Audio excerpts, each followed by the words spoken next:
Inspector Rajesh Baliyar Singh निलंबित कार्य अवहेला जो निलंबन निर्देश देले डीजीपी से बर्तमान अस्तरंग इन्स्पेक्टर भाव कार्यरत थे।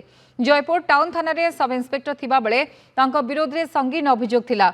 गंजेई माफिया को अनुकंपा देखा नहीं थिला अभियोग। 2 दिन धरी कोरापुट पुलिस भुवनेश्वर में डेरा पकाइथिले। तांको गतकाली कैपिटल थाना रे पचरा उचरा मध्य करा जायथिला, किंतु पर से केउडे चली जायथिबा खबर मिलिथिला। तांका पत्नी मध्य पुलिस रे कार्यरत थिबारु यूनिट 2 अंचल रे तांकर सरकारी बासभवन रही सेठारे मध्य चढ़ाऊ होइतिबा जणा पड़िछि। सेबडे इन्स्पेक्टर का विरोध रे अभियोगर फर्द लंबिबा परे तांको निलंबित करछंती डीजीपी। तेबे निलंबित करछंती डीजीपी तांको ना रे अभियोगर फर्द लंबी लंबी चली जेहेतु तांको स्त्री मध्य पुलिस विभाग रे कार्य करंती।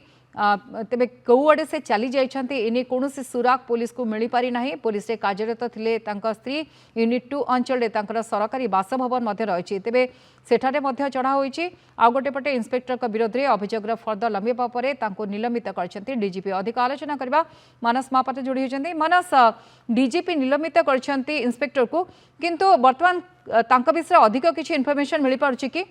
देखो निहाती भाव में गोटे बड़ अपडेट एवं जड़े इन्स्पेक्टर एभली कारनामा जिते पदा को आसी पूरा पुलिस विभाग मुंड बर्तमान नई जाइए। कारण ये बाबू जनक होउछंती राकेश बलियार सिंह, जी कि किछि दिन तले जो जदि देखिबे जयपुर जो टाउन थाना अच्छी सेठी सब इन्स्पेक्टर भाव में काम करथिले एवं सब इन्स्पेक्टर भाव में काम कला बेले गंजेई माफिया जो माने रहिछंती सेमानंकु अनुकंपा देखाउथिले एवं पूरा खबर जदि देखिबे किभली भाव में गंजेई कारोबार हेई परिबो, किभली भाव में गंजेई ओडिसा रु बाहर को जाई परिबो, से नै कि जो सब इन्स्पेक्टर जनक रहिथिले से सेतबेले अनुकंपा देखाइबा सहित मोटा अंकर अर्थ मध्य नैथिले। जहार खबर जेतबेले ओडिसा पुलिस पाखरे पहुंची थिला 2 दिन तले बा गत काली पर्यंत जदि देखिबे जयपुर टाउन थाना पुलिस आसिकी कैपिटल थाना रे पहुंची थिला एवं कैपिटल थाना अंचल रे जेहेतु ये बाबू जनकर सरकारी बासभवन रहिछि बा तांकर पत्नी जने पुलिस भाव में काम करुथिबारु तांकर यूनिट 1 अंचल रे जेहेतु बासभवन रहिछि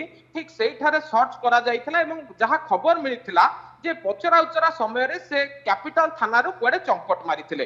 ए कथा को नेकी जयपुर टाउन थाना पुलिस कोरापुट एसपी को द्वारस्थ होइथिला।